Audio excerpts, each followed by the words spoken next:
Joe t'explique.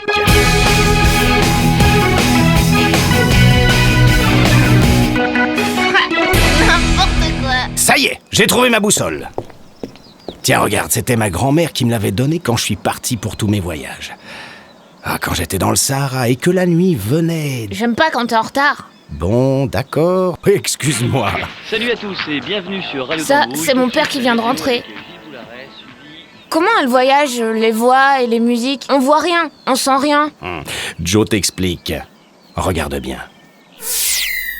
La voix de celui qui parle et la musique qu'il passe sont converties, c'est-à-dire transformées en signaux électriques. Par quoi? Ça, c'est un microphone. Et ensuite, ils deviennent quoi, ces signaux électriques? Ah, cette fois, c'est mon petit Tom que je reconnais bien.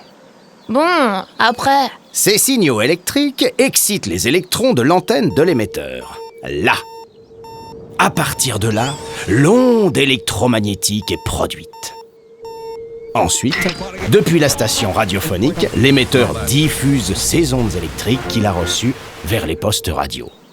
Mais l'onde de la radio, elle fait comment quand elle rencontre des immeubles, des montagnes? Comme l'onde est amortie par tout un tas d'obstacles, il y a des antennes exprès qui prennent le relais. L'onde ainsi relayée arrive intacte sur l'antenne de l'autoradio. Ou sur la radio chez moi? Pareil. L'agitation des électrons reproduit le signal électrique de l'émetteur et les circuits électroniques de la radio convertissent ce signal en paroles ou en musique. En fait, on revient exactement à ce que l'on entendait au début dans le studio d'enregistrement. Mais comment?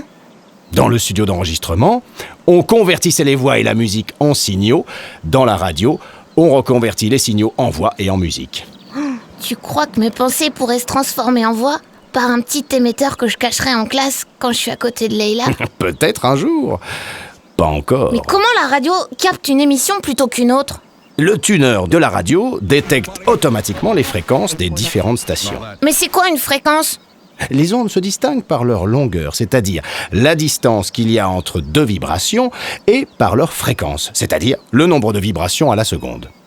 Une fréquence de 1 kHz signifie 1000 oscillations par seconde. La radio distingue ces ondes selon leur fréquence. Dans l'atmosphère, ces ondes se propagent à la vitesse de la lumière, c'est-à-dire 300 000 km par seconde. Waouh! Ça fait rêver, hein? Il y a aussi les ondes électromagnétiques.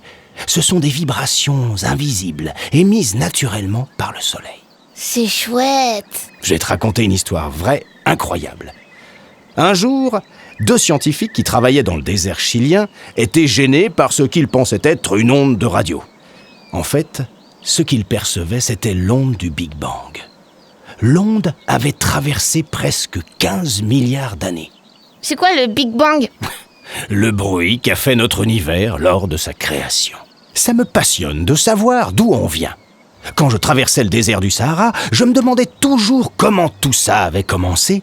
Joe, un autre jour, il faut que j'y aille. Bien sûr.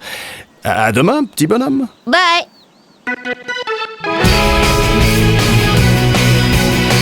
Joe t'explique. Bye!